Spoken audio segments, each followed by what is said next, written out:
मन की वासना क्या है? मन की वासना क्या हो सकती है? वासना से कैसे मुक्त होना है? ये वासना को कैसे समझना है?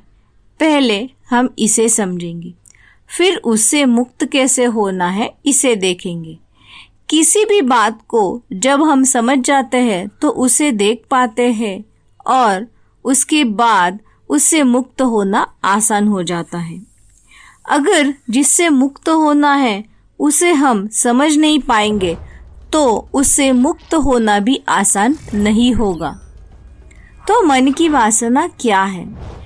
किसी बात की चाहत में मन है, उस चाहत के पीछे हम दौड़ते हैं तो उसे मन की वासना कहा जाएगा। यह चाहत अलग अलग प्रकार की हो सकती है। किसी को सेक्स की चाहत हो सकती है तो किसी को खाने की चाहत हो सकती है। तो चलिए जानते हैं वासना के कुछ प्रकार। ऊपरी वासना, यह सिर्फ ऊपर ऊपर होती है, मन के तल में यह नहीं होती। ज्यादातर समय यह कुछ समय बाद अपने आप ही खत्म हो जाती है। जैसे कि किसी वस्तु के प्रति चाहत मन में वासना पैदा करती है, मगर उस वस्तु के उपभोग से या असलियत पता चलने पर वह वासना विलीन हो जाती है। अंतर्वासना, यह वासना प्रकार घातक और खतरनाक हो सकता है। मन के अंतरतल में यह ऐसे बैठी होती है जिससे मुक्त होना आसान नहीं होता और इस पर ही काम करना जरूरी है। इससे ही मुक्त होने का प्रयास करना है। इस वासना के उदाहरण है सेक्स के बारे में चाहत और खाने के बारे में चाहत। इनसे दूर होना मन को बहुत परेशान करता है। तो मन की वासना से कैसे मुक्त हो?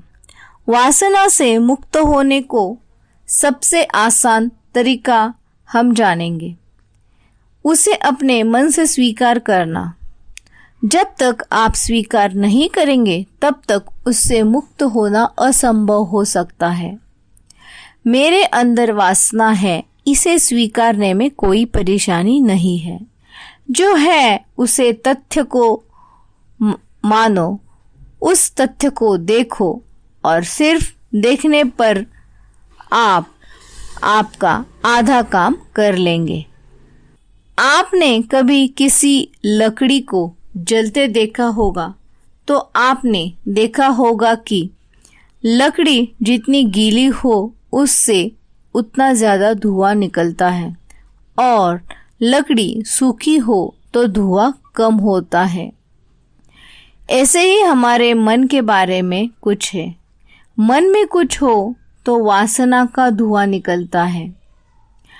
हमारे मन के अंदर के गीलेपन को हमें खत्म करना है, तभी वासना से मुक्त होना या उसे कम करना संभव हो सकता है। इसके कुछ आसान तरीके। वासना मन में जब उभरे तो उसे तटस्थ होकर देखे। मेरे अंदर भी वासना है, इसे स्वीकार करें। मन आपके साथ जो बातें करता रहता है उसे कम करने का प्रयास करें। वासना से मुक्त होना है तो यह वासना सही है या गलत, इसका भी फैसला आपको करना होगा। क्योंकि कुछ बातें आपको वासना लगती हो, लेकिन मूलतः वह बातें आपके भौतिक विकास में जरूरी भी होती है। अपने आप को पाने सामने उजागर करने की किमिया आपको सही गलत का फैसला करने में मदद कर सकती है।